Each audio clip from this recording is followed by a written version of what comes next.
On repart de Chalette-sur-Loing ce matin pour la troisième étape de ce Paris-Nice. Étape longue puisque les coureurs vont devoir parcourir près de 212 km en direction de La Châtre. Un parcours ne présentant qu'une seule difficulté répertoriée, ce qui devrait en théorie favoriser un sprint massif. Mais attention au vent encore une fois sur ce Paris-Nice, il pourrait réserver des surprises. Finalement, le vent annoncé de face tout au long de la journée semble avoir découragé la majorité du peloton. On retrouve à l'avant un seul homme, le Belge Tom De Vriend de la Circus Wanty Gobert. À l'arrière, on a sorti les Kaoué et la chasse est menée par l'équipe Israel Startup Nation qui possède notamment le français Rudy Barbier dans ses rangs. Pendant ce temps, Nizzolo, déchargé de la pression après sa victoire d'étape, traîne en queue de peloton. Et notre homme de tête est quant à lui coincé au passage à niveau. Heureusement sans conséquence, il repartira avec son avantage, mais ce sera peine perdue. À 26 km de l'arrivée, il réintègre les rangs du peloton. Reste alors à savoir si l'on va enfin assister à un sprint massif dans ce Paris-Nice, et ce qui entraîne de la nervosité et des chutes à l'arrière du peloton sur ces routes étroites et mouillées. C'est la Deceuninck Quick-Step qui prend les devants pour amener son sprinter Sam Bennett, alors que le champion du monde Mads Pedersen prend le luxe d'aller faire quelques points. Le Wolfpack reprend les commandes et semble déterminé à amener son sprinter, tout comme à éviter les chutes à l'avant. Il est très vite rejoint par d'autres équipes ayant les mêmes intentions. On retrouve notamment Vincenzo Nibali très bien placé qui souhaite éviter tout piège dans ce final. Et ils ont raison car à l'arrière, de nouvelles chutes avec notamment le coureur de la BNB Hotel Brian Cocard qui ne pourra pas disputer le sprint une nouvelle fois aujourd'hui.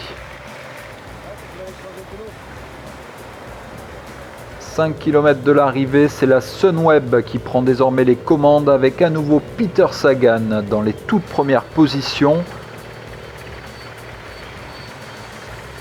C'est très tendu, beaucoup de mouvements dans ce peloton, ça frotte pour se positionner entre les sprinteurs et les leaders qui ne veulent absolument pas prendre de cassure. À l'approche du dernier kilomètre, c'est toujours la Deceuninck Quick-Step qui mène le peloton. Beaucoup de sprinteurs sont encore présents au coude à coude pour ce sprint massif qui s'annonce.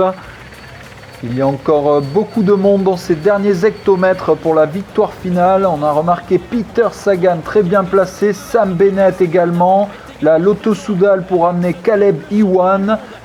Alors que Cofidis lance le sprint, il y a sur la gauche, attention, une chute qui semble avoir ralenti Caleb Ewan. Peter Sagan, quant à lui, est au centre de l'écran, parfaitement placé en seconde position. Il va lancer maintenant son effort, alors que sur la gauche, c'est Ivan Garcia Cortina, l'Espagnol, qui prend l'avantage. Il a fait le trou et il ne sera pas rejoint jusqu'à la ligne. Victoire de Cortina devant Sagan.